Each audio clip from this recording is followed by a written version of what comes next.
How far an electric vehicle will go on a single charge goes a long way in determining its usefulness for potential customers. Now, we do have the EPA range ratings, but they just give us one snapshot of the potential driving range under certain conditions in mixed driving use. I do 70-mile-an-hour highway range tests where I fully charge the vehicle, get right out onto the highway, and drive at a constant 70 miles an hour till the battery is depleted to help owners understand what they might expect driving at 70 miles an hour in similar conditions. I'm here today with a 2025 Nissan Ariya Platinum Plus E-Force with the 20-inch wheels. This vehicle is EPA range rated at 257 miles, but that does not mean that it can go 257 miles at highway speeds. I'm charging it up to 100%, so the battery is nice and warm and fully charged. As soon as it's done, I'll hop out onto the highway, set the cruise control at 70 miles an hour, and drive it down till the battery is just about done. We're almost at 100% now, so let's get into it.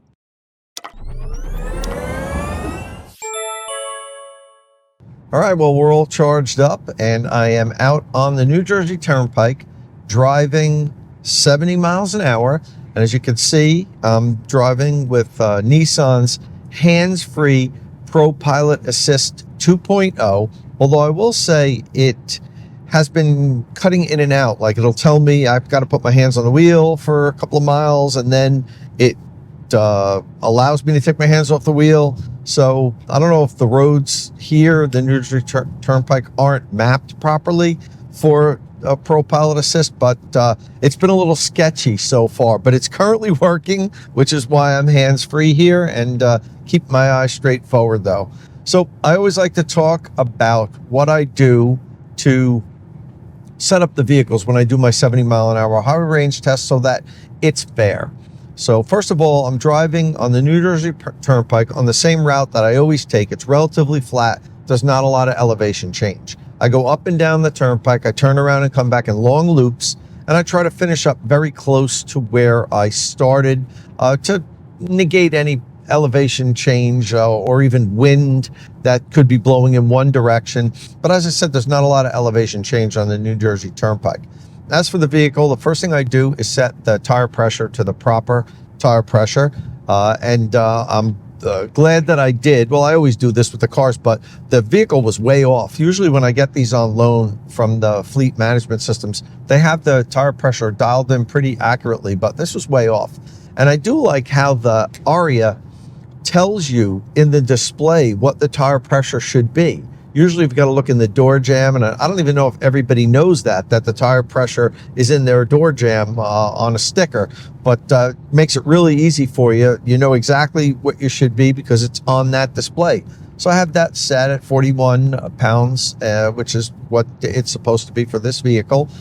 And I put the vehicle in the most efficient driving mode. And in the case of the Ariya, that would be eco mode. There is a sport mode, standard, eco, and snow. We have it in eco mode, which should be the most efficient driving mode. I also have the climate control set to 70 degrees and on the lowest setting. It doesn't seem like it's making much of a difference today. It doesn't really need to. I'm pretty comfortable. The range test started, it was 50 degrees out. It's supposed to get up to about 65 degrees here today, so it's going to be a decent day for a range test. Not the best. It'd be nice if it was about 20, 30 degrees warmer. But, you know, for mid-April in New Jersey, 65 degrees in the afternoon isn't too bad. And that's what we're going to get today. Let me think what else. We talked about the climate control, the tire pressure, the driving mode. Those are the things I can control. One of the things I can't control is temperature, which we just talked about, and also wind. The wind today isn't too bad. We're getting about a 5-mile-an-hour wind, and that's pushing us right now. It's coming from behind. So if anything, this first part of the range test would be aided by that. But 5 miles an hour isn't bad. I get worried when it starts getting up over 8 or 9, 10 miles an hour. Then it really affects the range test. But 5 miles an hour shouldn't make much of a difference. But if it does, this first quarter will be a little bit of a advantage because it is coming from the rear right now. But other than that, we're cruising along at 71 miles an hour on the speedometer. And that's because I always test the speedometers to GPS. I have a couple GPS apps that I use, and almost all the vehicles, the speedometer is fast. And with the Ariya, it is by 1 mile an hour. At 70 miles an hour, when the speedometer read 70 miles an hour, we're only going 69. So I have the a Pro Pilot Assist set at 71 miles an hour, and we're actually driving a true 70 miles an hour. And I talk about this in my range test. And the reason why most cars read fast on the speedometer is because it's against the law in the US for the speedometer to read slower than what you're actually driving, because then people could be speeding and the car would tell them they're not. But you are allowed to have a speedometer that reads fast, up to 5%. And the manufacturers hedge on that. They always make the speedometers read a little bit faster so they know they're not going to get fined for having a speedometer that read slow. And then people ask me, well, if the speedometer is fast, Tom, that means the miles in your range test are off because the speedometer is calibrated with the odometer, and that's not true. The speedometer and the odometers are not calibrated correct to each other. So whatever the speedometer reads, the odometer is going to read the true mileage of this range test. So don't worry about the fact that I have the car set at 71 miles an hour. We're driving at 70 miles an hour. Okay, so this is a 2025 Nissan Ariya Platinum Plus E-Force with the 20-inch wheels. And that's important because the 20-inch wheels rob you of a little bit of range. This is actually the worst range of any Ariya. There's 6 different versions of the Ariya. And the one that I'm driving here now has the least amount of range. It's EPA range rated at 257 miles. That's the combined EPA range rating. The highway EPA range rating, which what we're doing here today, driving on the highway, is 9 miles less. It's 248 miles. So I'm figuring to get somewhere around there, somewhere around 240 to 248, but we'll see. We have to average somewhere around 2.9 miles per kilowatt hour, which we are right now, to end up with right around the highway range rating, right around 240, 248 miles. And that's because the Ariya that I'm driving here has the larger of the 2 battery packs. It has an 87 kilowatt hour battery pack. The total size of the pack is 91 kilowatt hour, but the usable capacity is 87 kilowatt hour. Nissan also sells the Ariya with a small battery pack, and that's only 63 kilowatt hour usable. So let's take a look at the 6 different versions of the Ariya really quickly and their EPA rated range. First up, we have the version I'm driving here now, and that has the least amount of range. That's the Ariya Platinum Plus E-Force with the 87 kilowatt hour pack and 20-inch wheels. That has an EPA range rating of 257 miles. Then we have the Ariya Platinum Plus E-Force 87 kilowatt hour with the 19-inch wheels. That has a 267 mile EPA range rating. So just by getting the smaller wheels, you get 10 more miles of EPA rated range. Next up, we'll have the Ariya Engage Plus, Evolve Plus E-Force 87 kilowatt hour, and that has an EPA range rating of 272 miles. And finally, the longest range Ariya is the front wheel drive Ariya Evolve Plus with the 87 kilowatt hour pack. So that's only a 2-wheel drive vehicle. All the vehicles I just mentioned have the E-Force, which is 4-wheel drive. And that one has an EPA range rating of 289 miles. So you get a lot more mileage with the front-wheel drive single motor variant, and that's not uncommon. Most of the time when electric vehicles are offered in a front-wheel drive single motor or rear-wheel drive single motor, and then a dual motor all-wheel drive, the 2-wheel drive variants go considerably farther. And now let's take a look at the EPA range rating for the Ariyas with the smaller 63 kilowatt hour battery pack. First up, let's take a look at the Ariya E-Force 63 kilowatt hour. That's the all-wheel drive variant with the small battery, and that has an EPA range rating of 205 miles. Then we have the front-wheel drive Ariya with the 63 kilowatt-hour pack, and that has an EPA range rating of 216 miles. All right, well, we're going to continue driving down the turnpike until our first turnaround, which should be right around the time where I'm going to check in with the first check-in, which will be at 75% state of charge. I'll check in on each quarter of the range test and then do a final summary when I'm driving that last mile or so to the charging station and the range test is finishing up. See you at 75%. State of Charge is powered by Qmerit, North America's premier installer of electric vehicle charging equipment. After I've helped you decide which charger to buy, follow the link in the description of my videos and have Qmerit install it. And if you do follow that link, Qmerit will waive the $150 installation deposit.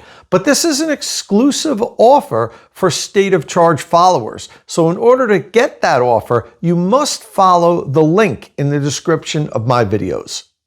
All right, checking in at 75% State of Charge. We have gone 62.6 miles, have a consumption rate of 3.2 miles per kilowatt hour. So that would track us at right around 250 miles-ish, which is nearly spot on, right in between the combined EPA range rating and the highway EPA range rating. So pretty much what you would expect, but we're a long way from over. Things can change. And as I mentioned in that first quarter of the range test, we did have the advantage of having a slight wind behind us.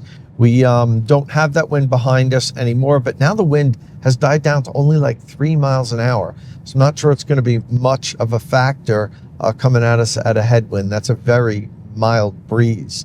So I mentioned earlier, I talked a little bit about Pro Pilot Assist 2.0 and that it was kind of sketchy. It was cutting in and out. It's been pretty solid for the rest of the drive so far. It hasn't asked me to put my hands on the steering wheel. The only time it does, when you put your blinker on, the vehicle will execute the lane change turn, but you have to have your hands on the steering wheel. So it's hands off, but if I put the blinker on now, I have to put my hands on the wheel for it to make that maneuver and change lanes, which is different than most of the vehicles that I drive that I'm used to, like GM Super Cruise, Ford's Blue Cruise.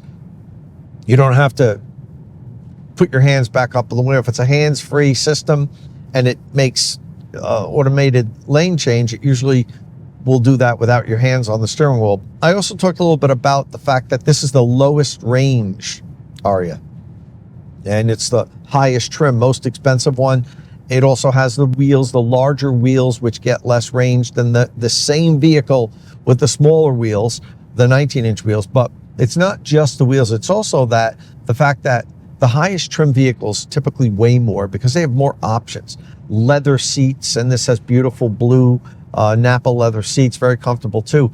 They weigh more than cloth seats. It has a panoramic glass roof that weighs more than a conventional roof. And there's a whole bunch of other options in here that little add up, 5 pounds here, 10 pounds here. And that all adds to why the higher trim models typically have a lower range rating than the lower trim models do. With that, plus the fact that this has a larger battery than the two options, the two versions that I mentioned earlier. The temperature is climbed up now. We're at 51 degrees, a little over 50 degrees. Actually, just went to 52 degrees as I was saying that. So now we're up out of the 40s. It is supposed to get up into the 60s today. So it should be warmer, which should help us. The battery should warm up a little bit as we go on. But other than that, everything's going smoothly. And we'll check back in when we're at 50% state of charge and half the range test is over. All right, 50% state of charge, half the range test is over. The temperature is up now to 57 degrees. And we have driven a total of 124.6 miles. So that means in that segment from 75 to 50%, we went just about the same. We went 62 miles. In the first segment from 100 down to 75, we went 62.6. 0.6 miles is negligible. So very good. The only thing is we do have a slightly lower, it's actually higher. The number's lower, but the consumption is higher. We're only going 3.1 mile per kilowatt hour now. So we're still tracking 250 miles-ish, which is right where we said we think we should be, right between highway and combined. It's actually better than some of the other 70-mile-an-hour highway range tests that I've seen other people do online already. The Ariya's been out for a couple of years, so there's a few of them out there, and I haven't seen anybody get to 250.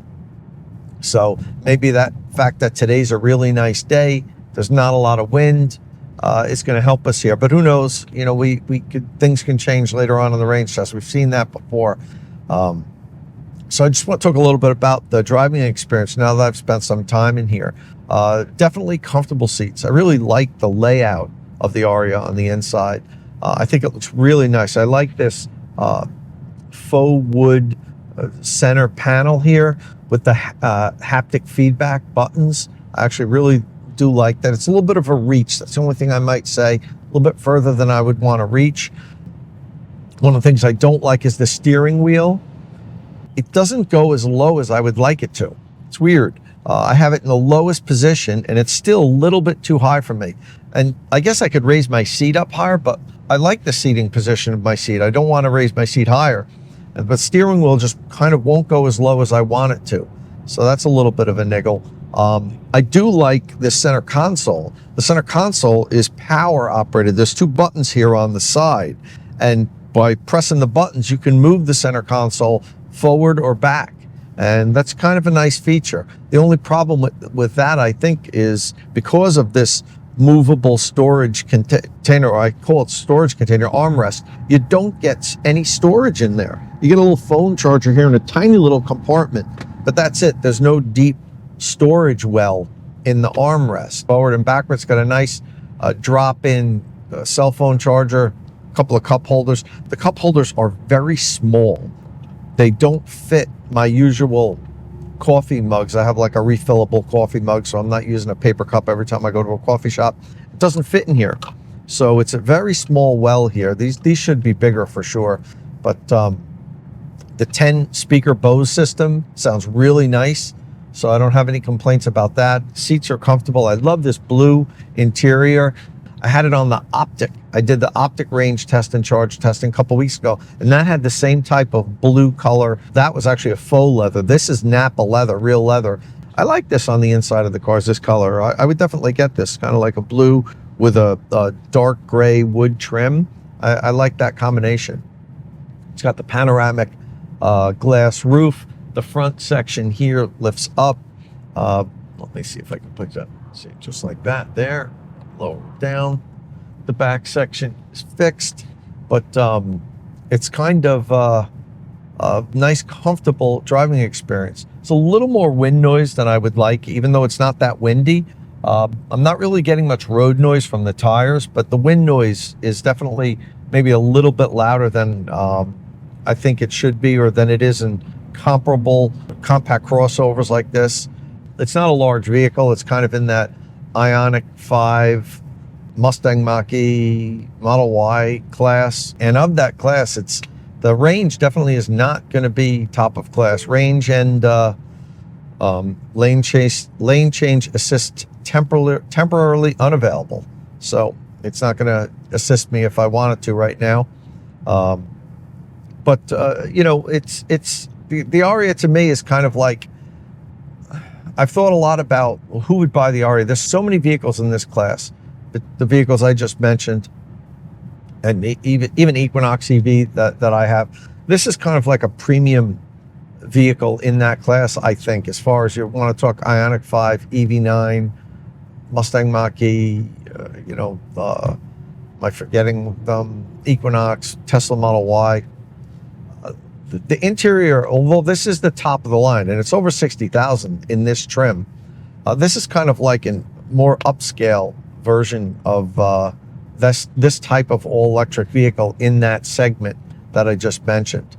You know, the interior is definitely sort of top of class in that segment, and I guess it should be because of the price. It's got a big battery, 87 kilowatt hour battery is one of the biggest batteries you can get in that class of vehicle. But again, you do pay for it. And that's probably part of the reason why the Ariya hasn't done well sales wise. It's, you know, it's in a tough, this crossover segment with that electric vehicles is brutal right now. With Model Y leading that segment. Now they have the new refreshed Model Y, so that's probably going to do pretty well for a while. I get some more notices here, but we'll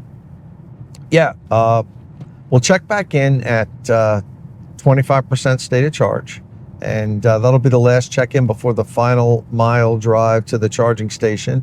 But I'm enjoying this. It's a nice, comfortable driving experience, and you know, the Ariya is definitely a nice vehicle. Checking in at 25% state of charge. This will be our last check-in until that final drive to the charging station. And we have driven 183.6 miles. And that means that we went 59 miles in that quarter of the range test, a little bit less than we did in the first two, but wasn't the smoothest segment. What happened was we hit some road construction, and for about a mile and a half, we just crawled along. Oh, again, all right. I hate when it nags you to grab the steering wheel. I'm looking forward. My hands on the steering wheel. Leave me alone. But I understand it's for safety. And the traffic got backed up. So for a mile and a half, I crawled along at like 5 miles an hour. And it took like 15 minutes to get through that mile. It might have been a little bit less than a mile and a half, maybe a mile and a quarter. Really won't have that much effect on the range test. You're using very little energy crawling along at 5 miles an hour. It's not like a gas car where the car's idling and it gets terrible gas mileage if you're just driving really slowly. EVs don't work that way. They really don't expend much energy to crawl along at low speed. So that really won't affect the range test, just affects my time. You know, it's 15 minutes that I probably would have taken me 1 minute to go that mile stretch of the highway, and it took like 15 minutes. So in any event, so we're still tracking close to 250, which the vehicle's been a model of consistency. I know we went a little bit less that quarter, but we're still 3.1 miles per kilowatt hour average. I know that dropped down a little. The first quarter it was 3.2, but you know, you only get the 10th of a percent. It might have been right on the border and then ticked down, and we've held 3.1 the whole way. It hasn't wavered. It hasn't flickered up and down, which sometimes we see it do on the range test. So the Ariya is pretty consistent. We're getting just about 60 miles each quarter and averaging, you know, 3.1 miles per kilowatt hour. Now, if you do the math, that would end up giving us more than 250 miles. That's if the vehicle has a true 87 kilowatt hour to use. You know, that's what they offer as the usable battery pack. And there's also probably a decent low-end buffer that we probably won't access, because I end the range test really when we're at 0% state of charge. I don't feel the need to keep driving further than that. I don't think most reasonable people would keep driving when their state of charge is 0. Or I'll stop it early if the vehicle can no longer maintain 70 miles an hour, which happened recently with the Cadillac Optic that I range test. At a low state of charge, it just wouldn't go faster than 63 miles an hour, so I just got off the highway and ended the range test at that point. This is a 70 mile an hour highway range test, so I like to drive 70 miles an hour pretty much the whole time, except that last mile or so once I get off the highway to the charging station. So we'll check in when we're there, when we're driving that last mile, and we're probably going to be somewhere around 250 miles. That's, I think, what we can reasonably expect the Ariya to do in these conditions. It's now we're up to 59 degrees, so it's gradually been warming up the whole day, but it's still not awesome range weather. If we were in the 80s, it would be even better. I bet the vehicle would do slightly better, but you know, we'll be getting close to matching the combined EPA range rating, and I do believe we're going to beat the highway range rating. So that's really, all you can ask for in real world to beat its EPA highway range rating. So, and I think we're going to do that today. We'll check back in when we are just pulling off the highway in that final drive to the charging station. All right, quick update. So I'm getting let me record this, battery too low. Please charge now warning.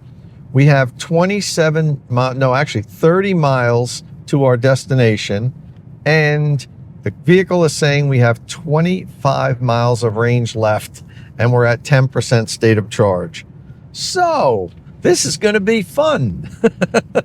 This is going to be a nail biter. We are currently 5 miles short of what the vehicle is telling me it can do, but we know there's usually a low end buffer, and I'll tell you why I'm risking it here on this range test in particular.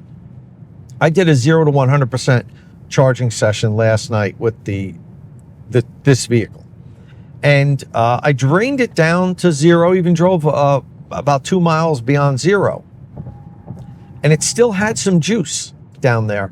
And when I did the full charge session, the charging station only reported that it delivered 89 kilowatt hour. Now the Ariya has an 87 kilowatt hour battery pack usable. The total capacity is 91, but the usable is 87. And on a DC fast charge recording, there's usually around 10% charging losses. Some vehicles are more, some less. It's not all charging losses. A lot of it's losses. Some of it is for the battery management system, the cooling fans, all that energy the charger dispenses. You get billed for it, but it doesn't all end up into the pack. So with an 87 usable kilowatt hour battery pack, and I only dispensed 89 kilowatt hour, I'm thinking that Nissan has a nice cushy lower end buffer, and that I didn't drive it down as far as I could have yesterday when I did the 0 to 100% charge recording. I mean, the battery, it said 0. I drove it 2 miles past 0. I didn't want to run out and be stuck somewhere. So I'm taking a chance here, and I went to the next exit that was like 5 miles farther, and that made it out of our range. So this is going to be fun. We'll see. I'm getting all the warnings that you're not going to make it. But we'll check back in when I'm off the highway, and hopefully the car is still moving at that point. All right, so here we go. We're off the turnpike. I have been driving at 0% state of charge for the last 5 miles. I really thought I wasn't going to make it. I already called my buddy Pete and told him, get the lightning ready. You're going to come and rescue me. But I can't believe I made it. The Ariya must have a decent low-end buffer, and I was even able to manage 70 miles an hour right up till I got off the exit. And I hit 0% state of charge when I was like 4.5 miles from the exit. And it's actually uphill. So the last mile or two. So I was convinced I wasn't going to make it. And I let Pete know. I said, you're going to get Pro Power on board ready. I need help. But I think I'm going to make it now. I'm 1.1 miles from the charger, and this is all slower speed now. So I think we're going to make it unless we just crawl to a stop somewhere. I got to get off here, and let me see where we're at right now. 248.2 miles. I pulled off the highway at 247 miles and took a picture, and you could see it was at 0% state of charge at that point, and the 0 miles remaining. The miles remaining go away after you get to like 5% state of charge. Nissan does similar to what GM does in some of their vehicles.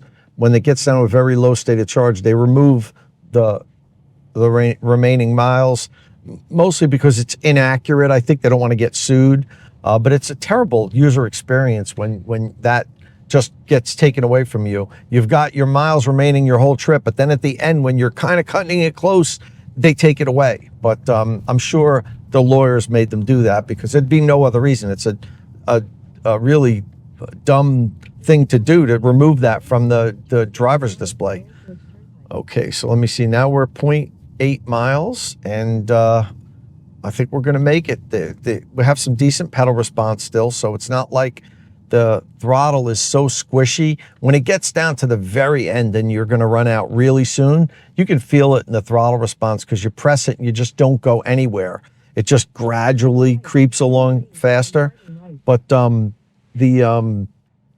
way the pedal response now is it's pretty responsive, even though I'm probably at 7 miles now past 0% state of charge. So it looks like we're going to make it. Looks like the consumption rate is still at 3.1 miles per kilowatt hour, unless it changes in this last 3/4 of a mile because I'm going slower. It shouldn't. We're going to end up with somewhere around 249 miles-ish. So in this last leg, we went the farthest, and that's because I pushed it. I could have gotten off at one exit and circled around and came back, but I know I would have ended up at the charger with like 3 or 4% state of charge, and that's not ideal. You want to run the battery out. You don't want to run it out, but you want to run it down to 0, and now the throttle response is getting a little bit more squishy. Now I'm not getting much when I press it. Yeah. So I went to the next exit, and it was like 6 miles farther. So then it made the drive 12 miles longer. I really would have liked to had something 5 or 6 miles longer, but I think it paid off. I think we're going to make it. I think we're going to finish up with 249 miles, and that's right there. The highway EPA range rating is 248. The combined is 257. So this we're up to 60 degrees now, so it's still not ideal temperatures. I'm sure if this was 80 degrees out and a nice warm sunny day, I probably could have did another 10 miles or so with it, because the pack would have been in its really sweet spot for range. The warmer the pack gets, the more energy it can dispense, and you'll get better range. But all things considered, I think this is a decent showing for the Ariya. And again, this is the lowest range Nissan Ariya that you could get, other than with the 87 kilowatt hour battery pack. The two with the 63 kilowatt hour packs have lower range, obviously, but most of the vehicles I think sold in the US here have the larger pack, the 87 kilowatt hour pack, and this is the lowest range version of them, and I'm doing 250 miles at 70 miles an hour. That's not bad. It's certainly not the best. There's other electric vehicles in this compact crossover class that go much farther per charge, but you know, the Ariya is a decent package here, and it charges pretty good too. I'll do a video on that later. It's charges better than I really initially thought, because it has a maximum DC fast charge rate of 130 kilowatts. So you say, oh wow, that's really slow compared to what's out there, but it holds high power for a long time, which enables it to charge pretty well. Not great at all, but pretty well. Actually, there's construction here, so now I've got to drive around the parking lot. I should have went in the next exit. Take the next left, then continue straight. Yeah. It's at a Walmart, this Electrify America, and there's a whole big construction site where this one parking lot is closed, and that's where I usually drive and cut through. So this will add another 0.3 of a mile to the range test. Now we're up to 240. Let me shut this off. We're at 249.5. So we're probably going to end up with like 249.6 or 7. It's really squishy. Now this is to the floor. I don't want to do this pedestrians here, but I'm going to floor it now. There's nobody here, and that's it. And we're going like 19 miles an hour. So we have drained this pack for sure. I am 100% convinced that this was a 100 to 0 range test, a good solid one. And let me pull into the Electrify America charger right next to a BMW iX in that like teal color that I really like. Okay, park. All right, 249.6. So let's do some maths. 249.6. And so that segment miles, we did, I guess that's 66 miles, the most of any segment, because we were at 183.6.